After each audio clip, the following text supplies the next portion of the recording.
Well, please take a seat. We have already had our gospel reading, so hopefully it is in your minds. Richard, I'm just going to check this is on. Is it on? Great. Cool. Okay. Well, a week or so ago, we had a really interesting conversation in one of the Lent small groups. And it was a conversation about whether Jesus could have set up many of the events recorded in the Gospels, which in a way would then allow him to claim that he was the Son of God. And it's a really interesting thing wherever you are in your faith journey to reflect on, because it's often one of those questions that non-Christians will ask or will have in their minds, and maybe sometimes have trouble believing what they encounter in the life of Jesus. So it's a good thing to think about.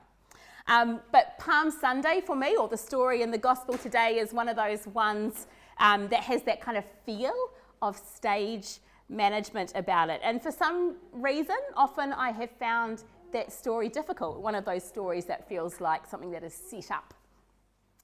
Because Jesus does appear to set things up for himself so that he's able to sort of play that part of a ruler arriving into a city.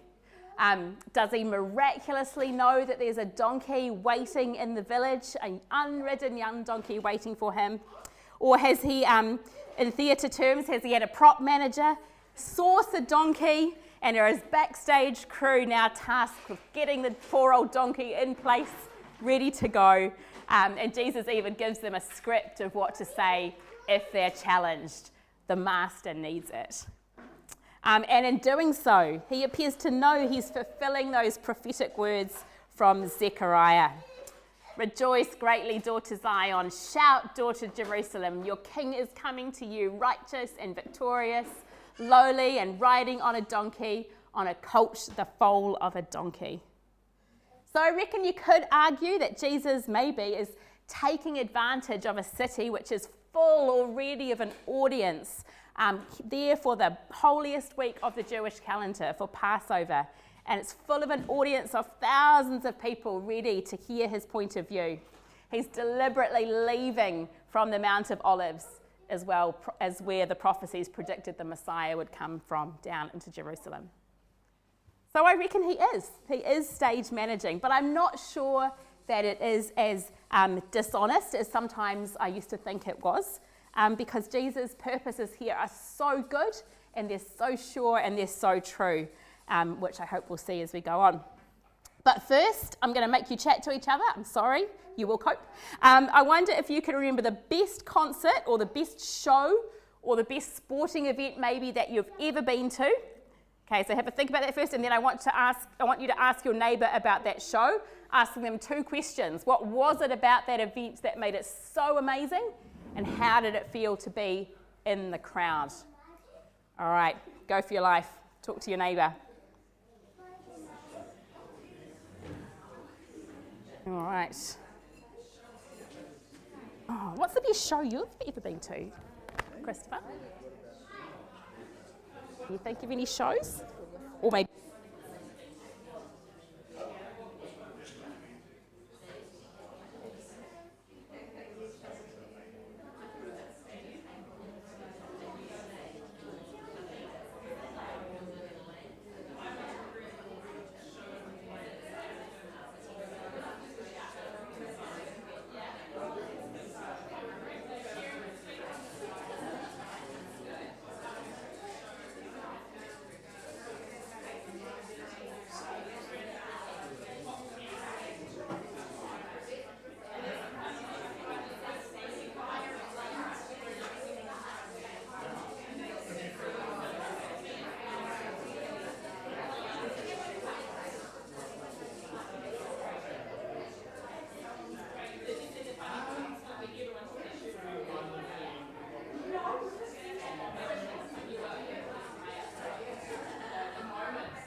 have to like...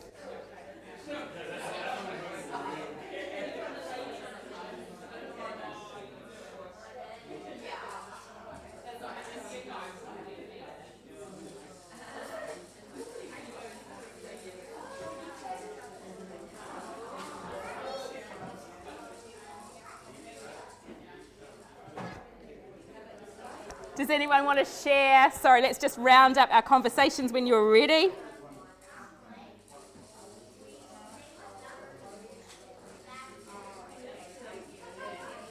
And 5, 4, 3, 2, 1. Feel like a primary school teacher. Sorry, I see you having such great conversations. Does anyone want to share their best show, their best sporting event? These guys? Let me see if I can find the mic. Is that all right, Richard? Or Bruce? There it is. Just so we can all hear. Indy, what was your best show? Can you tell us? My best show was Paddington. Oh, was that at the movies? Yes. What did you like about it? I liked about Paddington eats marmalade. And did other people in it like it as well? Other people who were watching? Do you think? Yeah. Yeah? Great. Awesome. Thanks for sharing, Indy. That's great. Anybody else got their best show or sporting event that they want to share? Jan.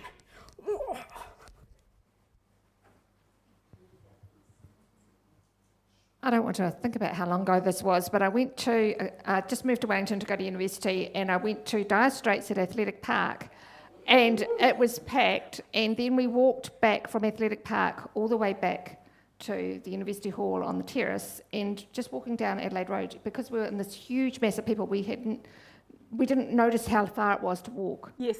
And it was only a few weeks later when I caught a bus that I thought, gosh, did we really walk that far? Because I was a 17-year-old student and didn't walk anywhere. Yeah, you just swept up in the moment. Yeah. I was in Whanganui when Peter Snell ran his sub-4-minute mile. Whoa. Oh, Helen, you're a part of history. That's amazing. Anybody else? Last one. Diana, go for your life.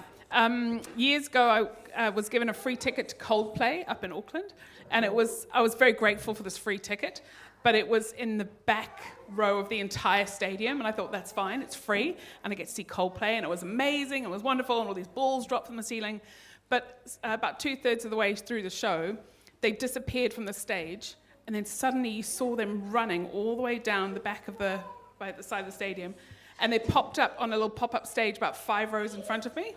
And so they came to play a few little songs for the people at the back, and I was like, I went from having the worst seat in the house to having one of the best seats in the house. Oh, that's great. That's cool. Oh, I can imagine that there's lots more really great stories out there that, maybe you can share those from morning tea. But for me, probably the one that was a highlight for me was really recent, and that was this Friday. And I went for the first time in many years to hear the NZSO play, the orchestra play. And the main thing that I was looking forward to was the second half, where probably one of the world's most famous contemporary pianists, a Russian guy called Daniil Trifonov, he was to play Rachmaninoff's third piano concerto, which is, it's like allegedly one of the hardest pieces that you can play. Nate described him as having thorns on the piano seat because he just, in order to get all of the notes and all of the energy and sound that he needed, he would be leaping up and down as if he was sitting on a thumbtack, the whole time. So I was super excited about that. And my parents used to take me to lots of concerts when I was little, and I would love the kind of dressing up in your good dress and going out at night, and that felt really special. But often I would find the concerts themselves quite dull. I just felt maybe that this time my experience was so much different because, I don't know, there was just something about being in that crowd. It's that moment where the lights come down and then everybody hushes, and then you just watch the music weaving and ebbing through 40 odd people and different instruments in different ways. And I even enjoyed the first half with composers that I don't actually like that much. but it was so worth the wait for the second half, and there were so many people in the congregation, in the audience who were like me. There was this woman next to me, and as the pianist came out, she was like, under her breath, she was like, "This is so exciting," in the moment. And then at the end of it, we just gripped arms like besties. We were like, "That was amazing." It was like that. And I was just so transfixed throughout. It felt like it lasted only a minute, and I cried like a baby. It was just something about being there in that crowd in that moment. And I really think this is kind of what's happening at Palm Sunday. It's something that begins within an environment that's already excited for a festival occasion, the Jewish Passover, holiest week of the year. People at Jerusalem's filled with thousands of extras, and Jesus' parade is just like this Mexican wave that sort of sweeps around a stadium, started by the most enthusiastic disciples and drumming up support as it goes. We hear that the disciples in the passage began by rejoicing and praising God in a loud voice for all the mighty works that they had seen. So it's not a sense of stage management, it's not false praise drummed up, but it's just this growing sense of self-abandoned excitement in that moment. All of that aside, I've kind of been thinking as the week has gone on, well, what lay behind the crowd's motivations? Just what was it that made them get swept up in that moment? Here are some of my thoughts. And the first one is that they have experienced the hardship of what it can mean to be human at any point in history. Just like all of us, we know what it means to be human. We know death, we know illness, suffering, poverty, oppression, marginalisations. And they know what is going on the other side of town, which is another procession. It's a procession that represents all of those hard things about being human for them at that point in time. It's a muted, maybe, as I imagine it, I think of a muted, polite procession with the march of Roman soldiers and the rattle of armour and hooves. And they follow the chariot of the governor, Pontius Pilate, who's there ostensibly, he says, just to take part and to honour the Jewish festivals, but really he's there for crowd control, to remind them who is in charge, who's boss. Marcus Borg and others have noticed that perhaps Jesus is creating this piece of theatre as a challenge or a provocation to proclaim that the kingdom of God is more like Jesus' procession. It is like Jesus' procession than the other procession on the other side of town. It's not oppression, it's not marginalisation, it's not poverty, it's not injustice. It's humility, it's servant-heartedness, it's righteousness, it's joy. Jesus, I think, is providing this kind of deliberate theatre of hope, knowing that people really need to see what God's plan is for the world then and for us now too. The second reason they might be there is that in Jesus himself, they have, as individuals, seen and experienced what the kingdom of God can be. So we heard above, the crowds praise Jesus for all the wonderful things they've seen and experienced firsthand, those healings, those freedoms, the proclaiming of God's favour.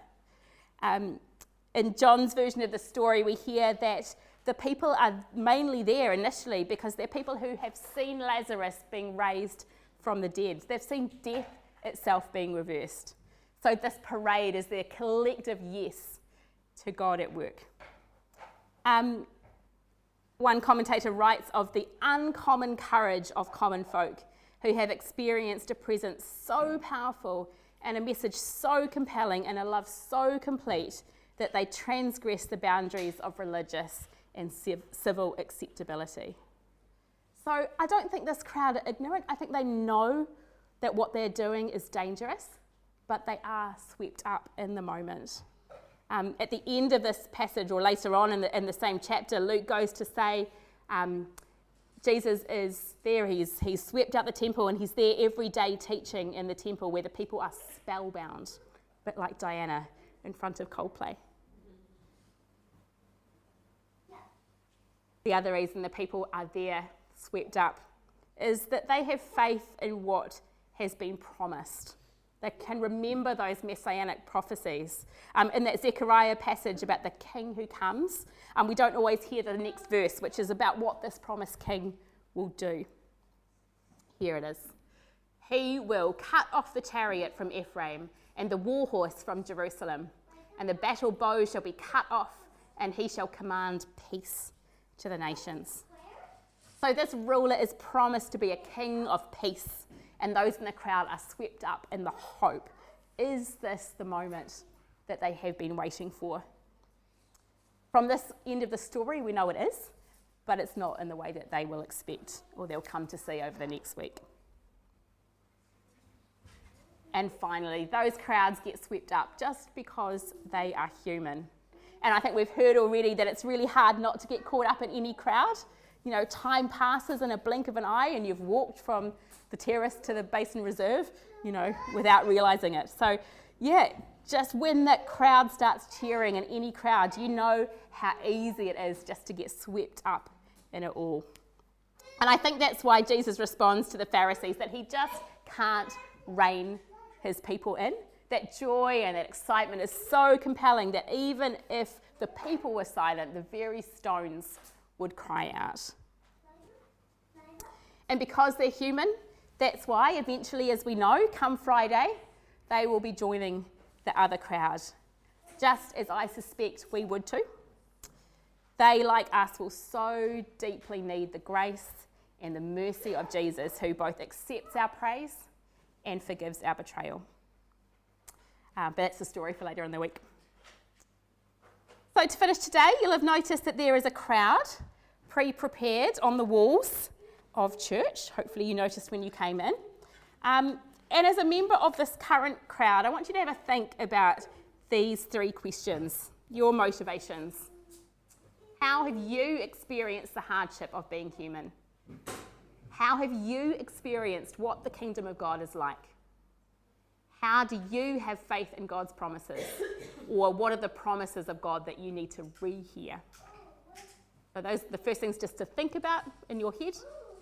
And then if you were in that crowd today, what words of hope, what words of praise might you be shouting to Jesus?